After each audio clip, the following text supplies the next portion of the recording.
Salam cinta untuk semesta, salam damai untuk kita semua. Saudara-saudara, saya senang melakukan perjalanan sendiri ke tempat-tempat yang baru. Biasanya membawa ransel yang besar, lalu kemudian pergi ke satu tempat yang tidak saya ketahui dengan budget yang minim, dengan uang yang secukupnya, barang-barang seringkas mungkin, bertemu dengan orang-orang yang tidak saya kenal sebelumnya, dan kadang berjalan kaki berkilo-kilometer.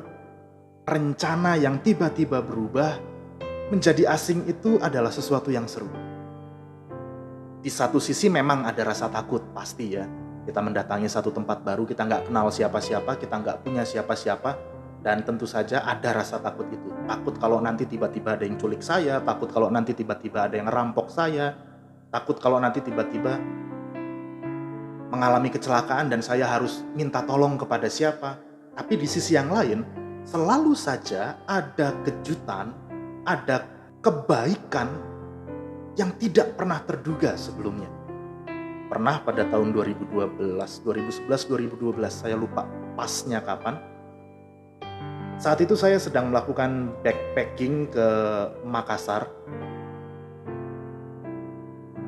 dengan uang yang sangat minim. Saya sampai di Makassar kurang lebih sekitar jam 2 pagi. Saat itu saya berpikir saya mau menginap di mana, saya mau tidur di mana. Sementara kalau saya sewa hotel, sewa penginapan, maka otomatis budget saya harus berkurang pada saat itu.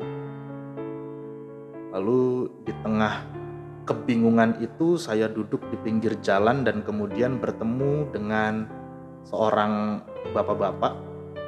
Saya ingat namanya Pak Hasan. Dia adalah seorang supir mobil box yang biasa mengirim barang antar kota bahkan antar provinsi. Kami bercerita panjang lebar, dia bercerita tentang masa lalunya, dia bercerita tentang keluarganya, dan sekitar 1 jam kami ngobrol, lalu dia mengajak saya untuk ke musola. Bukan untuk sholat, tapi untuk tidur di sana. Jadi dia tahu kalau saya capek, dia tahu kalau saya lelah habis perjalanan jauh, dan dia menawarkan untuk, ya sudah, ayo mas, tidur di musola saja. Dan itu adalah pengalaman yang paling berharga buat saya. Bertemu dengan seorang asing dengan keramah tamahannya. Ya, saudara-saudara, budaya keramah tamahan, budaya hospitalitas ini ternyata tidak hanya terjadi di Indonesia. Sekalipun di Indonesia seringkali dibungkus dengan basa-basi yang rapi, tapi di dalam Alkitab kita pun diperhadapkan dengan contoh konkret dari kesanggerahan, dari hospitalitas, dari keramah tamahan yang sangat total. Di dalam kitab Kejadian pasal 18 ayat 1 sampai 15. Kemudian Tuhan menampakkan diri kepada Abraham dekat pohon terbantin di Mamre. Sedang ia duduk di pintu kemahnya waktu hari panas terik. Ketika ia mengangkat mukanya, ia melihat 3 orang berdiri di depannya. Sesudah dilihatnya mereka, ia berlari dari pintu kemahnya menyongsong mereka. Lalu sujudlah ia sampai ke tanah, serta berkata, "Tuanku, jika aku telah mendapat kasih Tuanku, janganlah kiranya lampaui hambamu ini. Biarlah diambil air sedikit, basuhlah kakimu dan duduklah beristirahat di bawah pohon ini. Biarlah ku ambil sepotong roti supaya tuan-tuan segar kembali. Kemudian bolehlah tuan-tuan meneruskan perjalanannya. Sebab tuan-tuan telah datang ke tempat hambamu ini." Jawab mereka, "Perbuatlah seperti yang kau katakan itu." Lalu Abraham segera pergi ke kemah mendapatkan Sara serta berkata, "Segeralah ambil 3 sukat tepung yang terbaik, remaslah itu dan buatlah roti bundar." Lalu berlarilah Abraham kepada lembu sapinya. Ia mengambil seekor anak lembu yang empuk dan baik dagingnya dan memberikannya kepada seorang bujangnya. Lalu orang ini segera mengolahnya. Kemudian diambilnya dadih dan susu serta anak lembu yang telah diolah itu. Lalu dihidangkannya di depan orang-orang itu. Dan ia berdiri di dekat mereka di bawah pohon itu sedang mereka makan. Lalu kata mereka kepadanya, "Di manakah Sarah istrimu?" Jawabnya, "Di sana, dalam kemah." Dan firman-Nya, "Sesungguhnya aku akan kembali tahun depan mendapatkan engkau. Pada waktu itulah Sarah, istrimu, akan mempunyai seorang anak laki-laki." Dan Sarah mendengarkan pada pintu kemah yang di belakangnya. Adapun Abraham dan Sarah telah tua dan lanjut umurnya, dan Sarah telah mati haid. Jadi tertawalah Sarah dalam hatinya, katanya, "Akan berahikah aku setelah aku sudah layu, sedangkan tuanku sudah tua?" Lalu berfirmanlah Tuhan kepada Abraham, "Mengapakah Sarah tertawa dan berkata, 'Sungguhkah aku akan melahirkan anak, sedangkan aku telah tua?' Adakah sesuatu apapun yang mustahil untuk Tuhan? Pada waktu yang telah ditetapkan itu, tahun depan, aku akan kembali mendapatkan engkau. Pada waktu itulah Sarah mempunyai seorang anak laki-laki." Lalu Sarah menyangkal, katanya, "Aku tidak tertawa." Sebab ia takut. Tetapi Tuhan berfirman, "Tidak, memang engkau tertawa." Saudara-saudara, di dalam bacaan kita ini, bagian awal adalah bagian yang paling menarik buat saya. Karena di sana ditampilkan Allah yang hadir bukan dengan bala tentara sorga, bukan dengan tanda-tanda alam, tetapi justru Allah yang hadir menjadi sosok orang asing. Allah tampil sebagai orang asing. Dan Abraham menyambut Allah sang asing itu dengan sangat total. Ya saudara-saudara, inilah gambaran hospitalitas yang ada di dalam Alkitab kita. Inilah gambaran kesanggerahan, keramah tamahan yang ditampilkan oleh Abraham. Hospitalitas dari bahasa Latin hospes yang memiliki arti ganda. Arti yang pertama adalah tamu dan arti yang kedua adalah tuan rumah. Nah, hospes sendiri merupakan penggabungan dari dua kata Latin, yaitu hostis dan pets. Hostis memiliki dua arti. Arti yang pertama adalah orang asing. Sementara arti yang kedua konotasinya adalah musuh. Bayangkan, di satu sisi hostis diartikan sebagai orang asing, tapi di sisi yang lain juga punya konotasi sebagai musuh. Sementara pets berarti memiliki kuasa. Saudara-saudara sekalian, kesanggerahan atau keramah tamahan hospitalitas itu bukanlah tradisi agama, melainkan tindakan kemanusiaan yang melampaui sekat agama, melampaui sekat ras, melampaui sekat budaya. Walaupun hospitalitas itu tidak terikat pada agama, tetapi di sini Allah menunjukkan cintanya kepada ciptaannya, dalam hal ini kepada Abraham, justru melalui sebuah tindakan kesanggerahan.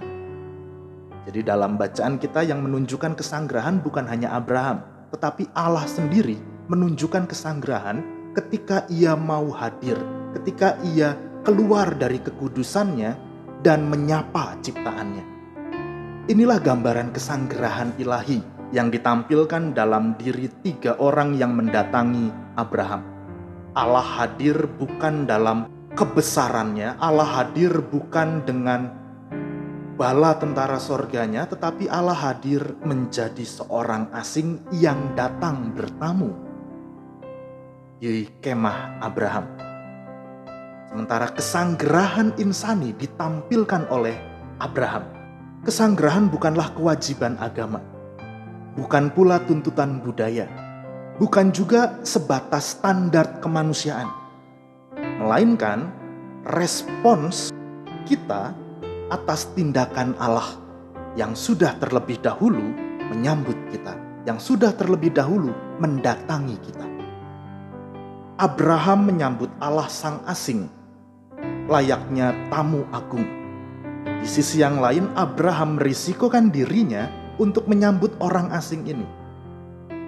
Bisa saja pada saat itu yang datang ternyata bukan tamu, melainkan pencuri. Bisa saja orang yang pada saat itu datang bukan tamu agung, melainkan mereka yang berniat jahat. Tetapi di sini Abraham membuang prasangka itu. Abraham merisikokan diri. Orang asing datang, di matanya ini adalah tamu yang harus dihormati dan dihargai. Abraham tidak tahu siapa yang datang. Abraham tidak berpikiran bahwa, oh ini pasti Allah. Tidak. Tetapi ia menyambut orang asing sebagaimana ia menyambut Allah. Hospitalitas atau kesanggerahan ini semakin tampak relasional ketika terjadi perubahan peran. Abraham, sang tuan rumah, menyambut Allah sang asing. Dan kemudian apa yang terjadi? Allah sang asing menjadi tuan dengan menjanjikan kehadiran anak bagi Abraham dan Sarah. Dan ketika Allah sang asing ini menjanjikan seorang anak kepada Abraham, pada saat itulah Abraham dan Sarah menjadi asing di hadapan sang tamu. Saudara-saudara yang dikasihi oleh Allah, biasanya ketika kita membahas tentang kesanggerahan, tentang hospitalitas, tentang keramah tamahan, umumnya akan bermuara kepada tindakan kita untuk menyambut orang-orang di luar komunitas kita. Tapi kali ini saya tidak akan membahas hal itu. Saya yakin kita semua sudah paham tentang hal itu. Sejak pandemi COVID-19 ini terjadi, tiap-tiap gereja sudah berupaya untuk menyambut mereka yang asing melalui aksi-aksi sosial. Dan karena itu, kali ini saya justru tidak akan berbicara tentang tindakan sosial yang perlu kita lakukan. Sadar atau tidak, pandemi ini telah memaksa kita untuk berubah dengan cepat. Pola hidup berubah, rutinitas berubah, cara berelasi kita pun berubah. Pandemi telah membuat kita merasa asing dengan situasi yang sangat berbeda. Bahkan ibadah online pun membuat kita asing dengan ibadah cara yang baru. Kita asing dengan sapaan Allah dalam cara yang berbeda. Kita asing dengan Allah yang hadir juga dengan cara yang asing. Gak dapet feel-nya, gak dapet kusuknya, gak dapet khidmatnya. Ini adalah kalimat-kalimat yang sering kita dengar selama pandemi terjadi dan selama ibadah tatap muka kita ditiadakan. Di sisi yang lain, banyak pula di antara kita yang menjadi asing, merasa asing dengan orang-orang di rumah kita sendiri. Kesibukan kita sebelum pandemi justru telah membuat kita berjarak dengan orang-orang di bawah atap yang sama. Dan sekarang ketika waktu kita lebih banyak di rumah, akhirnya kita merasa asing dengan anggota keluarga kita sendiri. Allah menyapa kita dengan banyak cara, dengan banyak bentuk. Allah pun menghadirkan cintanya melalui kesanggerahan yang asing bagi kita. Sudahkah kita menyambut kesanggerahan Allah yang cintanya menyapa kita melalui kebaktian online? Sudahkah kita menyambut Allah yang hadir dalam diri anggota keluarga kita, memeluk mereka, mencium mereka? Ketika kita tidak bisa berjabat tangan dengan orang-orang di luar rumah kita, maka ini adalah momen yang paling berharga untuk kita memeluk orang terdekat dengan kita. Ini menjadi momen yang paling berharga untuk kita beribadah dalam suasana kekeluargaan, menyambut Allah dalam ikatan keluarga. Sudahkah kita menyambut Allah dalam kesepian dan kesunyian hati kita? Ketika kita jauh dari orang-orang yang kita kasihi, ketika kita tidak dapat berkumpul dengan anggota keluarga kita, ketika kita berada di perantauan dan sendiri,